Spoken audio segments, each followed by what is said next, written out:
हे व्यापारी सुद्धा आज पिडले जात आहेत. जीएसटी मध्ये जरा इकडे तिकडे कुठे काही झालं की लगेच उचलतात आणि टाकून देतात तुरुंगात. काही जणांना नोटीस देतात आणि मग काय चंदा दो आणि धंदा लो. जे निवडणूक रोख्यांच्या बाबतीत केलं, अनेक अशा कंपन्या ज्यांच्यावरती धाडी टाकल्या आणि त्यांनी निवडणूक रोखे दिल्यानंतर क्लीन चिट, जसं अजितदादाला केलं, अशोक चव्हाणांना केलं, सगळ्यांनाच करतायत. म्हणजे मोदी गॅरंटी काय है कि आप भ्रष्टाचार करो और भाजपा में आ जाओ, क्लीन चिट मेरी गॅरंटी आहे. आणि मी काही जणांना बोलतोय सभेमध्ये, लोकांना पटतंय.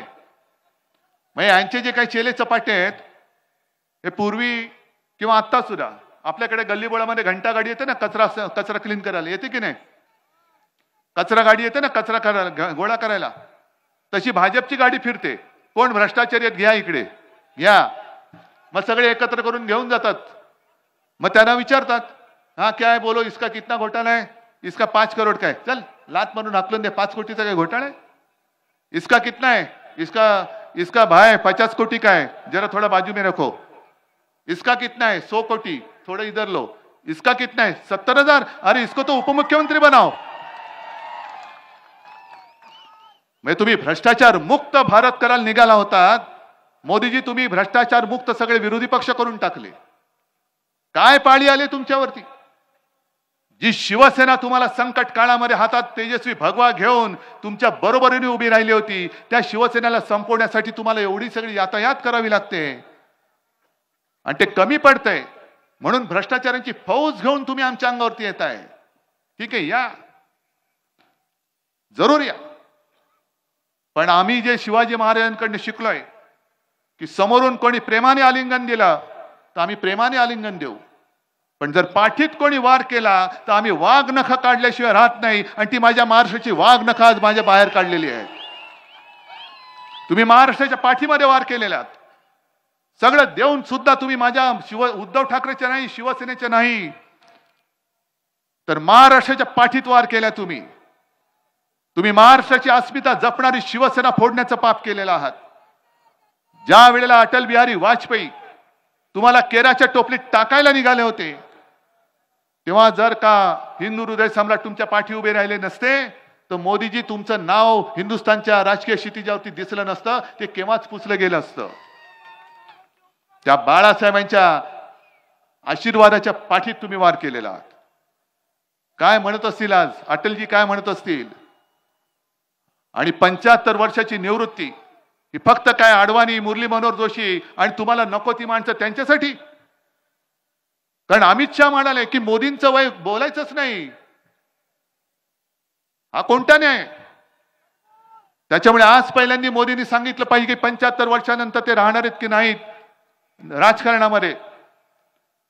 4 जून नंतर तर त्यांचं पंतप्रधान पद संपत आहे, संपवणार आहात की नाही? आणि राजा भाऊ सारखा उमेदवार तुम्हाला मान्य आहे की नाही?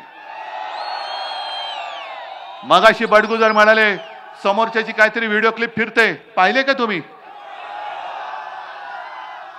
काहीतरी बघण्यासारखी असणार, मला पण बघायला लागेल. मी राजा भाऊंची एक क्लिप पाहिले, तुम्ही पाहिले? इंग्रजीमध्ये उत्तम बोलताना पाहिले की नाही? आणि एक साधा सुधा माणूस आहे, साधा सुधा माणूस आहे, शब्दाला जागणारा माणूस आहे. आणि मला स्वतःला खात्री आहे, मी नेहमी एक बघत असतो की संकट काळामध्ये सोबत कोण राहतं. कारण ते एक हिंदीमध्ये असं म्हणतात, सुख में जो साथ देते हैं वो रिश्ते होते हैं, लेकिन दुख में जो साथ देते हैं वो फरिश्ते होते हैं. तुम्ही सगळे फरिश्ते आहात.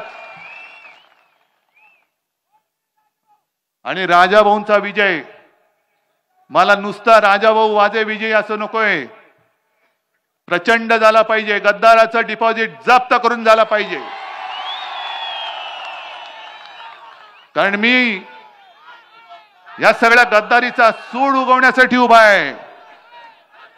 हेच गद्दार मला येऊन सांगून गेले होते की उद्धवजी 2019 साली आपण जी लोकसभा जिंकलो ते मोदींचा फोटो लावून जिंकलो.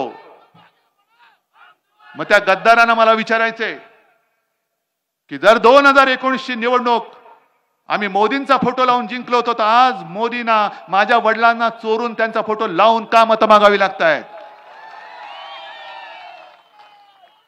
याचं कारण मोदी नावाचं नाणं या महाराष्ट्रामध्ये चालत नाही. जसं तुम्ही नोटबंदी केली तशी महाराष्ट्राने तुमची नाणेबंदी केलेली आहे.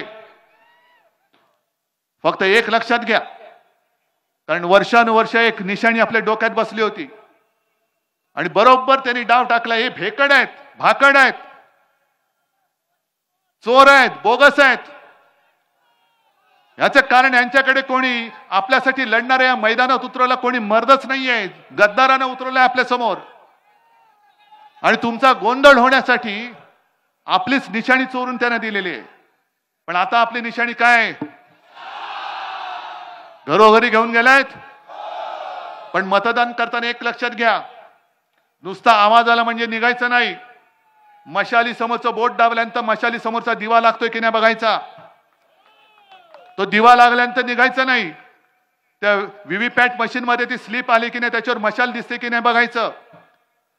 ती बघून निघायचं नाही, ती स्लिप खाली पडते की नाही बघायचं आणि मग निघायचंय.